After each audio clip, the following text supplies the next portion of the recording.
নমস্কাৰ ছাত্ৰ-ছাত্ৰীসকল মই অঞ্জলি বৰুৱে তোমালোকক ই কক্ষালৈ স্বাগতম জনাইছো। আজি আমি ষষ্ঠ শ্ৰেণীৰ বিজ্ঞান বিষয়ৰ পঞ্চম অধ্যায় আমাৰ চৌপাশৰ বস্তুবোৰ এই পাঠটি আমি আলোচনা কৰিম। আজি আমি এই পাঠটিৰ পাঠভিত্তিক প্ৰশ্নসমূহ আলোচনা কৰিম। আহাচোন আমি এতিয়া চাও আমাৰ এই অধ্যায়টোত কি প্ৰশ্ন আছে। শুদ্ধ উত্তৰৰ গোলটো সম্পূৰ্ণকৈ পূৰ কৰা। এতিয়া কি কৰিব আছে শুদ্ধ উত্তৰৰ যেটো গোল হেতু সম্পূৰ্ণকৈ কি কৰিব আছে আমাক পূৰ কৰিব দিছে। দ্ৰব্যই যি পৰিমাণৰ ঠাই আগুৰি থাকে তাক কি বুলি কোৱা হয়? পদাৰ্থ, ভৰ, আয়তন, কালি। এতিয়া কৈছে দ্ৰব্যই যি পৰিমাণৰ ঠাই আগুৰি থাকে তাক কি বুলি কোৱা হয়? আমি জানো যে তাক কি বুলি কোৱা হয়? আয়তন বুলি কোৱা হয়। কোনটো অপচন শুদ্ধ হ'ব? সি নম্বৰ অপচন শুদ্ধ হ'ব আৰু আমি সিত কি কৰি দিব লাগিব? গোল কৰি দিব লাগিব। তোমালোকে বাহিৰত নোলোৱাকৈ ধুনীয়াকৈ গোলটো কৰি ল'বা। নেক্সট প্ৰশ্নলৈকে আহিছো। তলৰ কোনবিধ স্বচ্ছ পদাৰ্থ? কাঠ, কাঁচ, লো, কাগজ। কোনবিধেৰে আমি ভালদৰে কি কৰো আমি দেখিবলৈ পাওঁ বা কোনবিধ বস্তুৰ মাজেৰে পোহৰ পাৰ হৈ যাব পাৰে? আমি জানো যে কাঁচৰ মাজেৰে কি হয় পোহৰ পাৰ হৈ যাব পাৰে। এতিয়া হলে কি হ'ব? বি নম্বৰ অপচনটো শুদ্ধ হ'ব।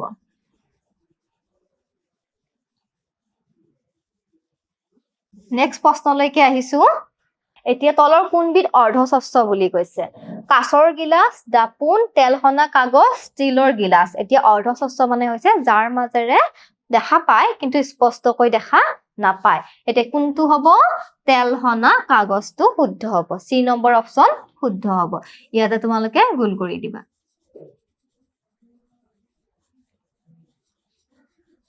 নেক্সট প্ৰশ্নলৈকে আহিছো। তলৰ গোটটোৰ পৰা অমিলটো বাছি উলিওৱা। এতিয়া আমাক কি কৰিব আছে? অমিলটো বাছি উলিয়াব দিছে। কি আছে? সোণ, এলুমিনিয়াম, তাম, বাঁহ। কোনটো অমিল হ'ব? কোনটো অমিল হ'ব? ডি নম্বৰ অপচনটো কি হ'ব? অমিল হ'ব। কিয় অমিল হ'ব? কাৰণ সোণ, এলুমিনিয়াম, তাম এইবিলাক কি হয়? ধাতু আৰু বাঁহটো ধাতু নহয়। সেই কাৰণে কি হ'ব? বাঁহটো অমিল হ'ব।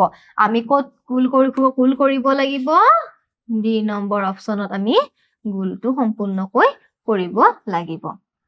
নেক্সট প্ৰশ্নলৈকে আহা। তলৰ কোনবোৰ বস্তু পানীত দ্ৰৱণীয় আৰু কোনবোৰ পানীত অদ্ৰৱণীয় লিখা। এতিয়া কোনবিধ বস্তু পানীত সম্পূৰ্ণকৈ মিহলি হৈ যায় আৰু কোনবিধ বস্তু পানীত মিহলি হৈ নাযায় আমাক লিখিব দিছে। ইয়াতে কি কোৱা আছে চোৱা। প্ৰথমটো দিছে আমাক কি? চেনি। চেনি আমি যেতিয়া পানীত মিহলাও চেনি কি হৈ যায়? মিহলি হৈ যায় পানীত। মানে চেনি কি হ'ব? দ্ৰৱণীয় হ'ব। চেনি দ্ৰৱণীয়। তাৰপিছত কি দিছে আমাক? নাৰিকলৰ তেল। নাৰিকলৰ তেল আমি পানীত মিহলালে পানীৰ লগত মিহলি হৈ নাযায়। মানে নাৰিকলৰ তেল কি হ'ব? অদ্ৰৱণীয় হ'ব। নাৰিকলৰ তেল অদ্ৰৱণীয় হ'ব। তাৰপিছত আহিছে বালি। বালি যদি আমি পানীত মিহলাও বালিও পানীৰ লগত মিহলি হৈ নাযায়। বালি কি হ'ব? অদ্ৰৱণীয় হ'ব। মই অৰে তোমালোকক বুজাইছো ইয়াতে। তোমালোকে নিশ্চয় বুজি পাবা। তাৰপিছত হৈছে মৌ। মৌ কি হ'ব? পানীৰ লগত মিহলি হৈ যাব। মৌ কি হ'ব? দ্ৰৱণীয় হ'ব। তাৰপিছত চকৰ গুৰি। চকৰ গুৰি পানীৰ লগত সম্পূৰ্ণকৈ মিহলি হৈ নাযায়। চকৰ গুৰি কি হ'ব? অদ্ৰৱণীয় হ'ব। তাৰপিছত দিছে পিঠাগুৰি। পিঠাগুৰিও সম্পূৰ্ণকৈ মিহলি হৈ নাযায়। পিঠাগুৰিও কি হ'ব? অদ্ৰৱণীয় হ'ব। নিমখ। নিমখ পানীৰ লগত সম্পূৰ্ণকৈ মিহলি হৈ যায়। নিমখ কি হ'ব? দ্ৰৱণীয় হ'ব। নেক্সট প্ৰশ্নলৈকে আহিছো।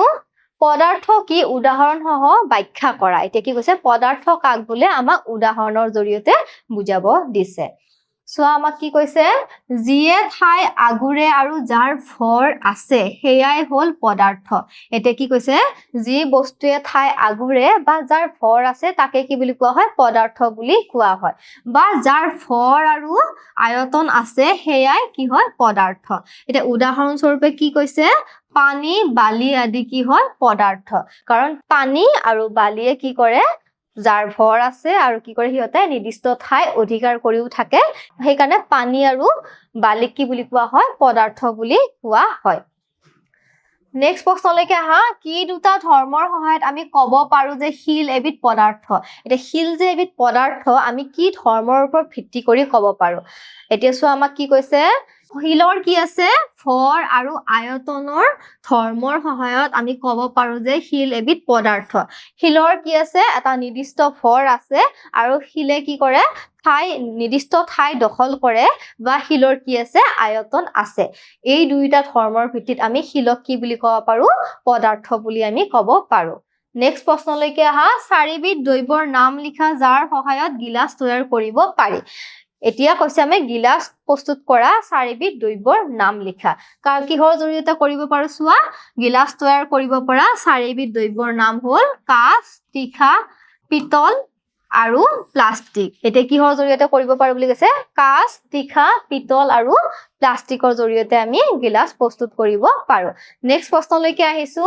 আমাক কি কৈছে জ্যোতি কি কি কৈছে চোৱা চিকমিকুৱা যিটো ধৰ্ম সেই ধৰ্মটোকে কি বুলি কোৱা হয় জ্যোতি বোলা হয় জ্যোতি মানে হৈছে চিকমিকুৱা যিটো ধৰ্ম সেই ধৰ্মটোকে কি বুলি কোৱা হয় জ্যোতি বুলি কোৱা হয় নেক্সট প্ৰশ্নলৈকে আহিছো তলৰ বাক্যবোৰ শুদ্ধ নে অশুদ্ধ আমাক লিখিব দিছে প্ৰথমটো দি আছে চোৱা কাঠ স্বচ্ছ কিন্তু কাঁচ অস্বচ্ছ এতিয়া আমি জানো যে কাঠ স্বচ্ছ নহয় আৰু কাঁচহে কি হয় স্বচ্ছ হয় যিহেতু এইটো ভুল দিয়া আছে এইটো কি হ'ব এইটো অশুদ্ধ হ'ব মই অৰে বুজাইছো ঠিক আছে কাঠৰ গুৰি পানীত দ্ৰৱীভূত হয় এতিয়া কৈছে কাঠৰ গুৰি পানীত মিহলি হৈ যায় আমি জানো যে কাঠৰ গুৰি পানীত মিহলি নহয় সেইকাৰণে এইটো কি হ'ব অশুদ্ধ হ'ব পানীত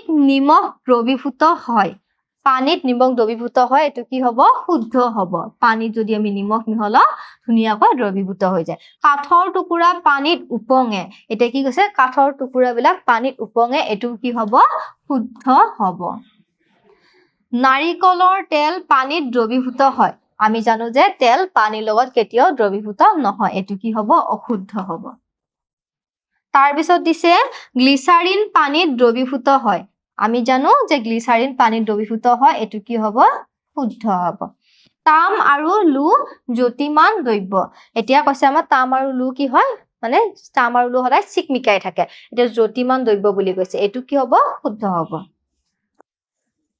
তাৰ পিছত কৈছে বায়ু স্বচ্ছ আমি জানো যে বায়ু চাৰিওফালে আছে আৰু চাৰিওফালে বায়ু থকা সত্ত্বেও আমি কি কৰিছো ইজনে আনজনক দেখি আছো সেইকাৰণে আমি কি ক'ব পাৰো যে বায়ু স্বচ্ছ পদাৰ্থ এইটো কি হ'ব শুদ্ধ হ'ব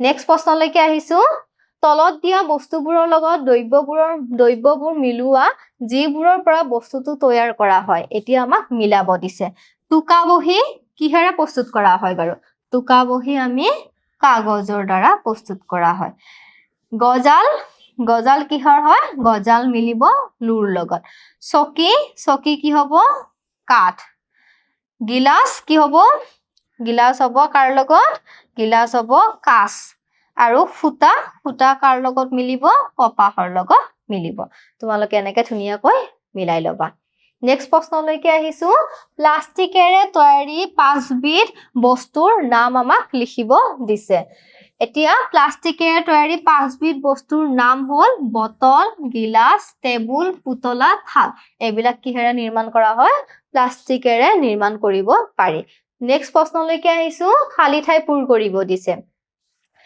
একেটা বস্তু বিভিন্ন দেশেৰে গঠিত হ'ব পাৰে আমি পঢ়িছিলো যে একেটা বস্তু বিভিন্ন দ্ৰব্যৰে গঠিত হ'ব পাৰে নেক্সট কৈছে বস্তুবোৰক ভাগ কৰা পদ্ধতিটোক ডেছ বুলি কোৱা হয় কি বুলি কোৱা হয় বাৰু বস্তুবোৰক গোটত ভাগ কৰা পদ্ধতিটোক কি বুলি কোৱা হয় শ্ৰেণী বিভাজন বুলি কোৱা হয় আমাক কৈছে চোৱা বস্তু এটাত থকা পদাৰ্থৰ পৰিমাণেই হ'ল বস্তুটোৰ ডেছ এতিয়া বস্তু এটাত থকা পদাৰ্থৰ পৰিমাণে হয় বস্তুটোৰ কি হ'ব ভৰ বস্তু এটাই যিমান ঠাই আগুৰে সেয়ে বস্তুটোৰ ডেছ এতিয়া বস্তু এটাই যিমান ঠাই আগুৰে সেয়ে বস্তুটোৰ কি হ'ব আয়তন হ'ব এতিয়া চোৱা ইয়াতে তোমালোকক ধুনীয়াকৈ লিখি দিয়া আছে তোমালোকে এইবিলাক কি কৰা লিখি লোৱা একেটা বস্তু বিভিন্ন দ্ৰব্যৰে গঠিত হ'ব পাৰে বস্তুবোৰক ভাগ কৰা পদ্ধতিক কি বোলে শ্ৰেণীৰ বিভাজন বুলি কোৱা হয় বস্তু এটাত থকা পদাৰ্থৰ পৰিমাণে হ'ল বস্তুটোৰ ভৰ বস্তু এটাই যিমান ঠাই আগুৰে সেয়ে বস্তুটোৰ কি বুলি কোৱা হয়